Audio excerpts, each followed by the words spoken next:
also get across, is that there's a whole bunch of people in line in front of you that have filled the classes, so that's why you have to kind of go through at a certain pace because of that. Right. Does that make sense? Can I make a quick correction about Comms 312? So you actually can take a Comms second block is because Comms 225 is by add code. And so I don't add anybody until 312 is, until the second block is complete. So you can take either block there. Okay. So Sorry, after so the a second little block bit. is complete, I'll add all the students. All right. Any questions on that? We Okay. wanted to wait till Chad. Now the chat is gone, we can tell you. Wait, turn off the camera, turn off the camera. Okay. We'll add you at the end, everybody at the end, all at once. Anyway, so what I need you to do with these sheets is before you leave today, if you can fill those out and leave them with me, what I'm going to do is make copies of them and leave them back for you in the office to pick up. And I would really strongly encourage you to come back to the front office and pick them up so you have them with you. But I would like to keep a copy as well. So again, we're going to use this to kind of try and plan out what our numbers are going to be for the next few semesters so we can make sure we do our best to offer the classes you're going to need at certain times. And what times will you be interested in taking them and things like that. So, okay.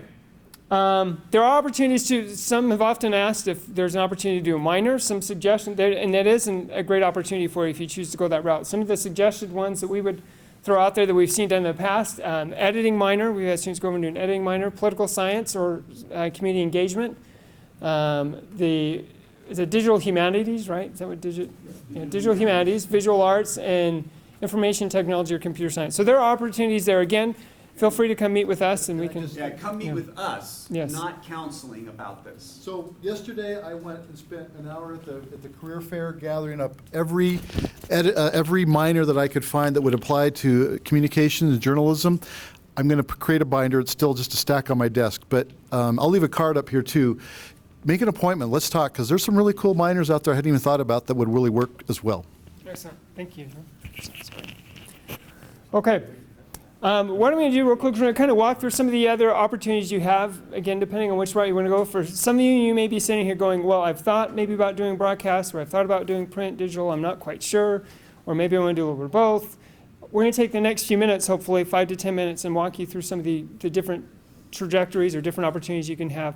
I'm going to start with, Othello, do you want to talk a little bit about Sure. broadcast? Sure, let me Yeah, switch it out. pretty good away from this camera. Yeah, that's got right. myself here. This is what we Yeah. do. There you go, Broadcast, look. There you Should I go. report into the camera? There's only a couple of people who are really clear about broadcast quality. Exactly. We can't have that thing in one frame. So, in a nutshell, broadcast, you start off with Comms 312. We'll teach you video editing, how to shoot video properly.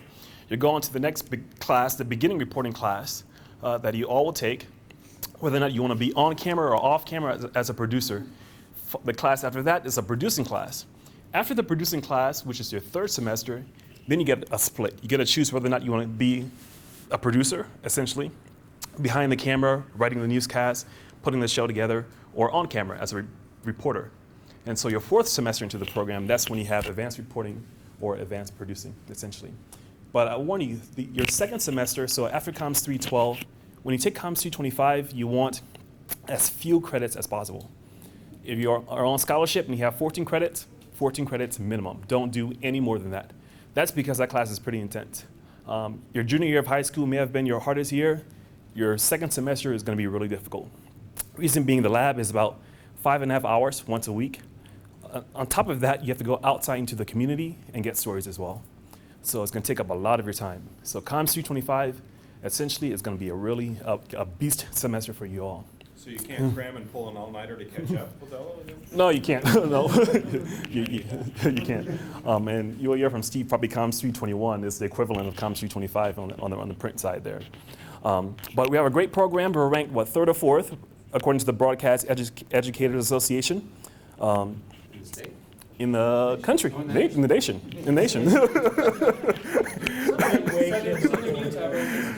So we have a really good program. Our students, they go out there and they're well prepared. We're not like the U that has one show a week that's pre-taped. Our show goes live. We're not only reporting on campus like the U, we're reporting off campus. Most of the stories are off campus. We report in different states as well. I'm going with some students next week to Boise State to cover the football game. We'll do 2 live newscasts, broadcasts from there. And so we have a really, really good program that's really going to prepare you to enter the industry. And students go on, they may not do broadcasts, they do web analytics, a bunch of our students. They're going to be producers or go into other fields. And so just you're in a really good program, but it's going to be pretty intense as well, because we want to make sure that you are prepared to enter the industry. All right, we'll go to Steve and Joel want to jump in with print digital. Oh, okay. That's Steve. Yeah, that was Steve. Okay. Well, I'll stand over by this Steve in case he wants to chime in. Stand up so I can chime.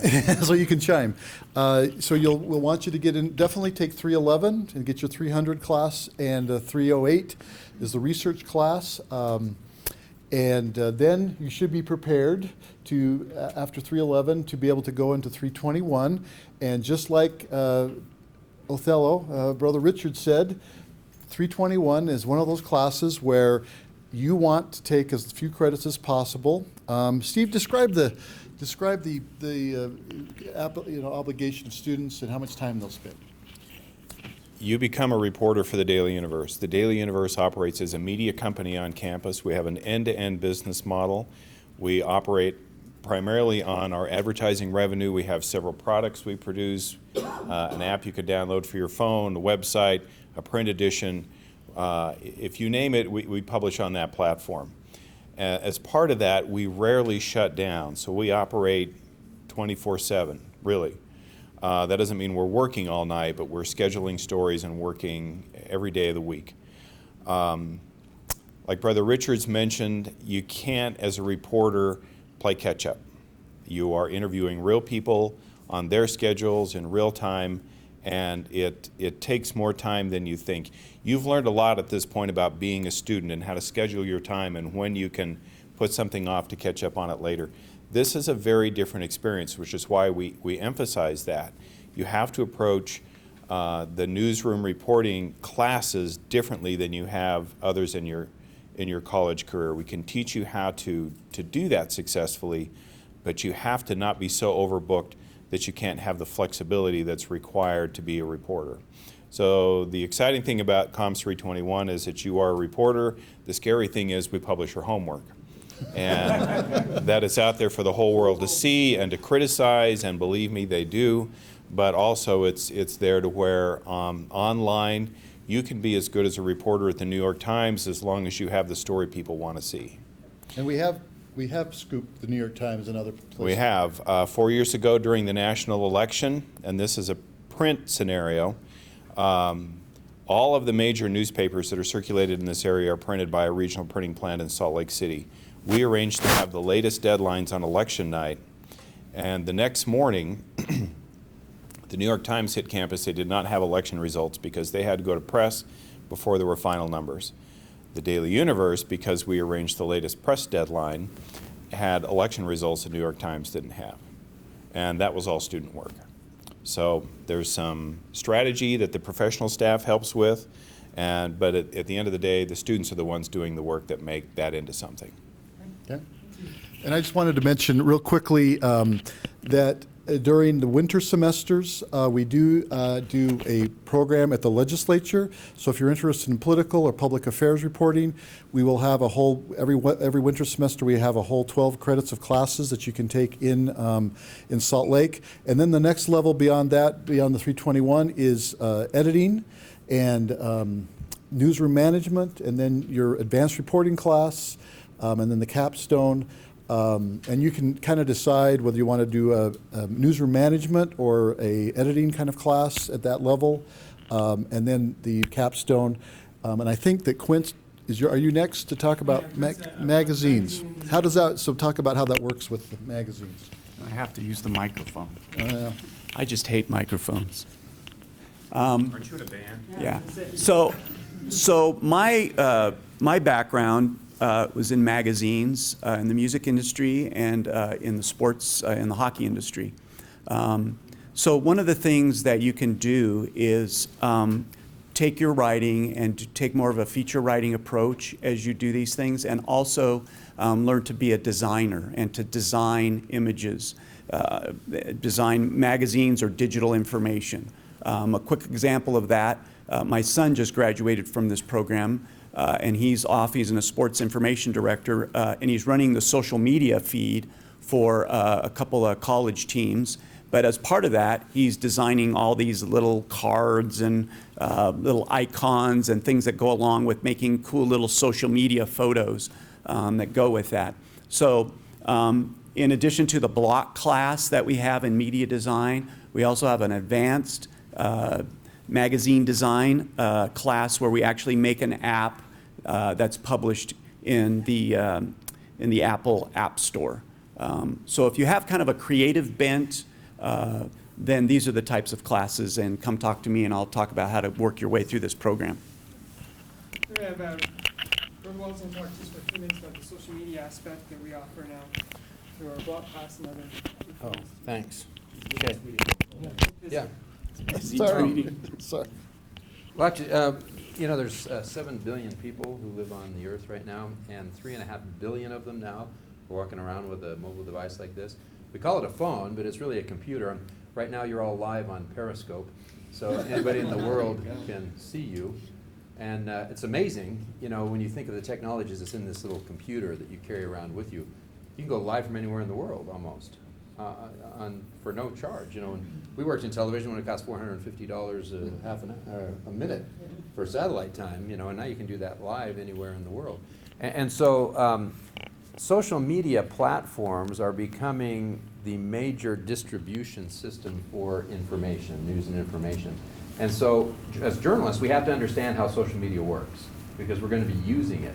You know, television and newspaper are decreasing, but social media platforms are increasing. 1.3 billion people a day log into Facebook. 1.3 billion a day. And so there's a huge opportunity for us to share information that we create. We're information creators. And social media is becoming the platform that we distribute that on. So we're designing an opportunity for you to become aficionados in social media along with your education in journalism. So that starts with a class, it's Communications 314, which is social media platforms. And so what we do in that class is introduce you to 7 or 8 social media platforms and how you can use those as tools. Right now you know how to use them as toys, but we're going to show you how to use them as tools for making money. And so the next class that you'd want to take in that, the next 2 are elective classes. And you want to take Communications 351, which is social media campaigns, where you'll then take those social media platforms that you learned how to use in the block class, and you'll apply those to a client, and you'll actually work with that client using those social media platforms. And so we have an adjunct teaching that right now. His name's Adam Durfee. If you can get in that class, do it. And so that's a good class to take. The next class that we have in the sequence is Communications 416. Is taught by Dr. Callahan that was here, and that's more of a social media theory. We're looking at starting a social media analytics class, and then we have a capstone class that you can take. So some of you I know are interested in going in the social media route. You're in the journalism program, you're going to learn how to write, and writing is the most important tool that you're going to get.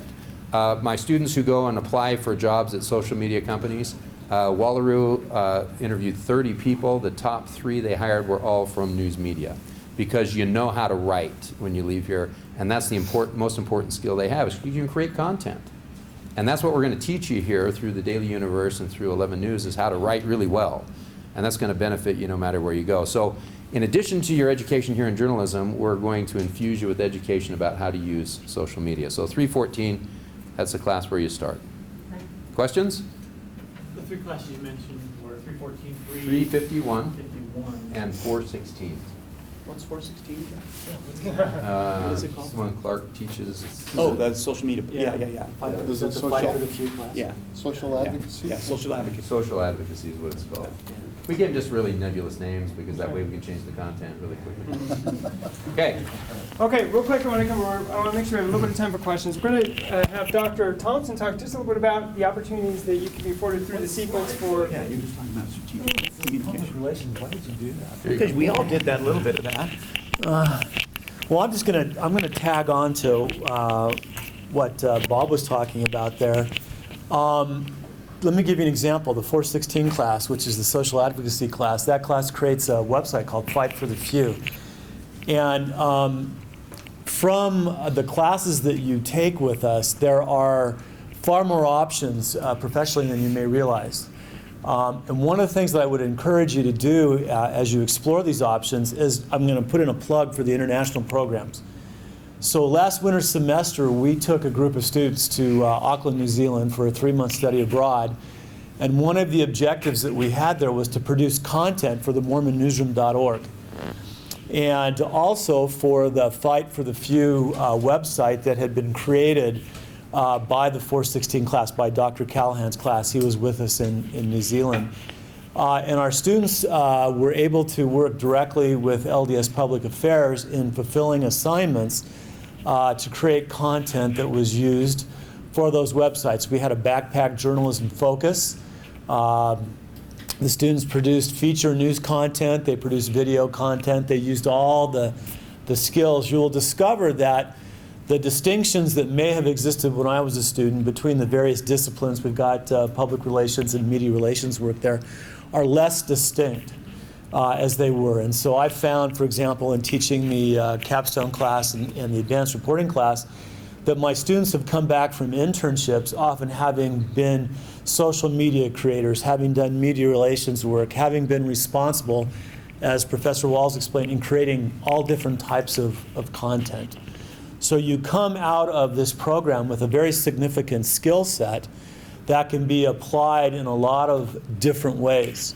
Let me give you another example, again plugging the programs. We have an internship program in Auckland, New Zealand with LDS Public Affairs. We have an internship program in Frankfurt, Germany with LDS Public Affairs, and we actually have a London-based internship program now. The interesting thing about the LDS Public Affairs internships is they prefer journalism students. And why do you guys suppose they prefer our students? Create content. Because we can create content, we can write, we can communicate.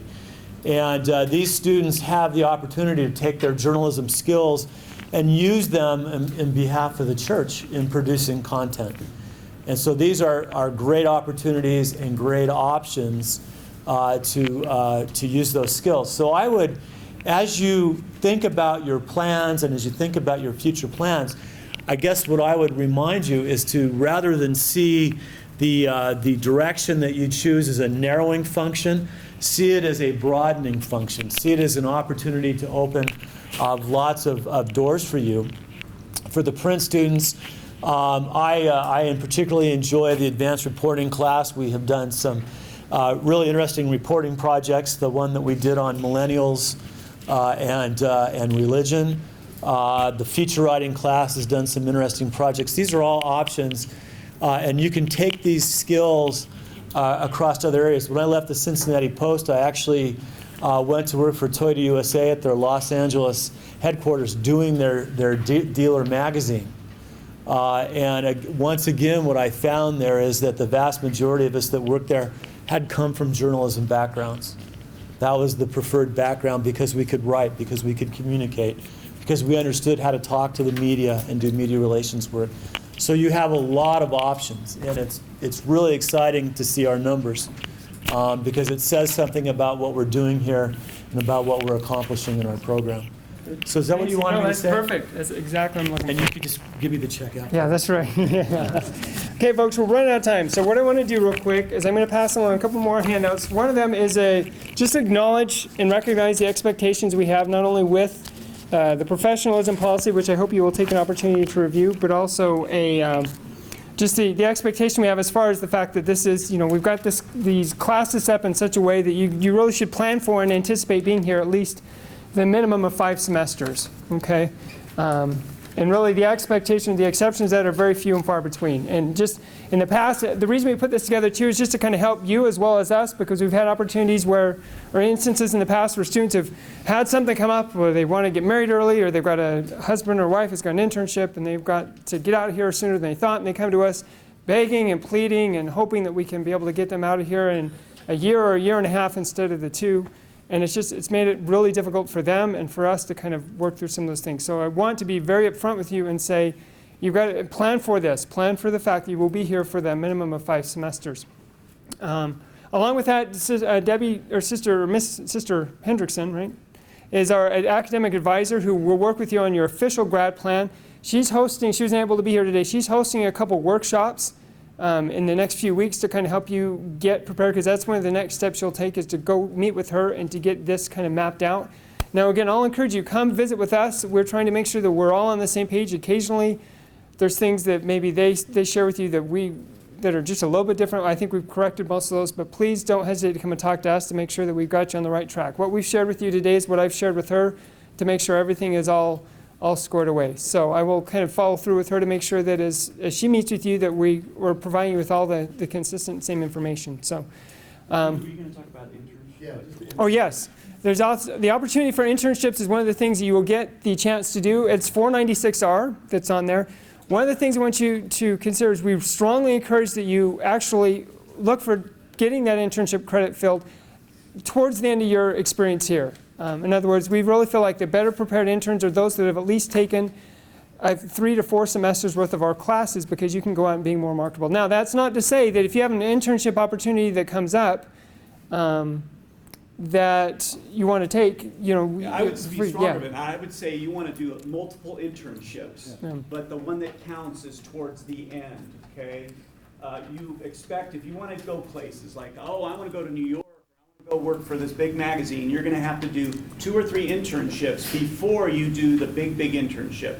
So look for internships all the time, or little jobs, or even little freelance jobs. Work, build your portfolio, but the one that counts has to be towards the end of your program. And let me just say that some of the, because of legal situations, some lawsuits and so forth that's gone on, sometimes they'll require you to have a credit. This isn't for the capstone credit, but you can take a 1 credit practicum so that it fulfills that requirement that you're taking it for college credit, so they're safe legally. Okay. And it's worth noting that, again, Sterling, Dr. Randall's son, actually had the opportunity to do 2 or 3, and it really has put him ahead. He spent some time with the Redskins. I just said start here, yeah. internships, and he did like 4 of them, and it really Really built helped. I think into- all of us yep. can Anyway, say he that. would So spend just time. find opportunities to work, That's whether right. you're getting paid or not. That's right. So, okay, folks, I'm sorry we're at Cato. 2 things I need from you. Feel free to hang around, and we'll be here to answer questions if you have questions, for sure. 2 things I need from you before you leave, because I know some of you may have class at noon. Make sure I get that media plan, or that map, or my news media plan filled out and back to me before you leave. And also your acknowledgement, if you can have that signed and leave that here for me as well, that would be great. Again, I'm sorry we didn't have any more times for open-ended questions, but feel free to hang around and ask us questions. And thanks for coming. And if you want to get information about minors, I'll just leave my card here and you can set up an appointment. I got